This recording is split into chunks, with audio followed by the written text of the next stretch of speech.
ಇವತ್ತು ನಾನು ದೋಸೆಗೆ ಮಾಡುವಂತ ಆಲೂಗಡ್ಡೆ ಪಲ್ಯ ಹೇಗೆ ಮಾಡೋದು ಅಂತ ಹೇಳ್ಕೊಡ್ತೀನಿ. ಬೇಕಾಗಿರೋ ಐಟಮ್ಸ್: ಬೇಯಿಸ್ಕೊಂಡಿರೋ ಆಲೂಗಡ್ಡೆ, ಬಟಾಣಿ, ಈರುಳ್ಳಿ, 8 ಹಸಿಮೆಣಸಿನಕಾಯಿ, ಕೊತ್ತಂಬರಿ, ಕರಿಬೇವು.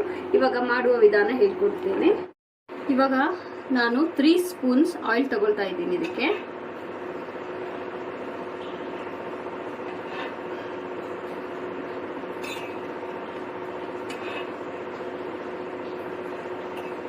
ಆಯಿಲ್ ಹಾಕಿದ ತಕ್ಷಣ, ಆಯಿಲ್ ಕಾದ ತಕ್ಷಣ ಸ್ವಲ್ಪ ಸಾಸಿವೆ, ಹಾಗೆ ಸ್ವಲ್ಪ ಜೀರಿಗೆ, ಸ್ವಲ್ಪ ಕಡಲೆಬೇಳೆ,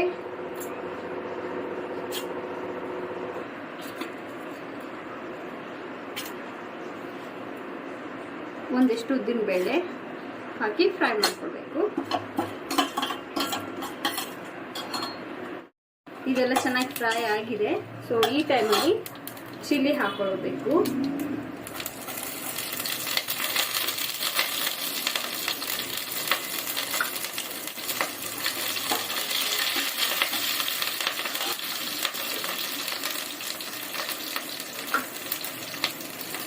ಹಾಗೆ ಕರಿ ಲೀವ್ಸ್,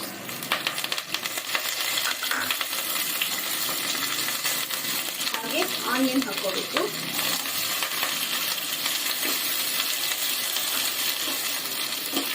ಚೆನ್ನಾಗಿ ಫ್ರೈ ಮಾಡಿ. ಸೊ ಚೆನ್ನಾಗಿ ಬೇಯಬೇಕು ಅಂದರೆ ಸ್ವಲ್ಪ ಉಪ್ಪು ಹಾಕೊಳ್ಳಿ, ಅಂದರೆ ಬೇಗನೆ ಬೇಯುತ್ತೆ.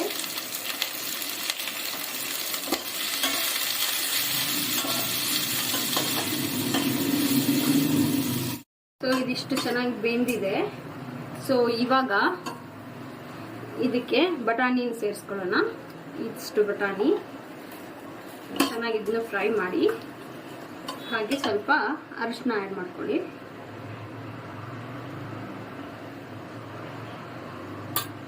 ಚೂರು ನಾನು ಆಯಿಲ್ನ ಆ್ಯಡ್ ಮಾಡ್ಕೊಳ್ತಾ ಇದ್ದೀನಿ.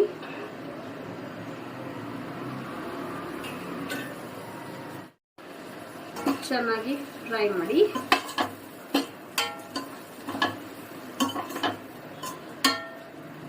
ಈ ಥರ ಚೆನ್ನಾಗಿ ಫ್ರೈ ಆಗಬೇಕು. ಇಷ್ಟ ಆದಮೇಲೆ ನಾವು ಇದಕ್ಕೆ ಬೇಯಿಸ್ಕೊಂಡಿರೋ ಆಲೂಗಡ್ಡೆನ ಹಾಕೊಳ್ಳೋಣ. ಸೊ ಇದನ್ನು ಹಾಕೊಂಡ್ಬಿಟ್ಟು ಚೆನ್ನಾಗಿ ಮಿಕ್ಸ್ ಮಾಡ್ಕೊಳ್ಳಿ.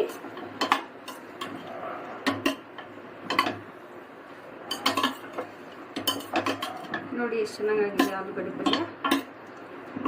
ಸೊ ಆಲೂಗಡ್ಡೆ ಪಲ್ಯ ರೆಡಿ ಆಯಿತು.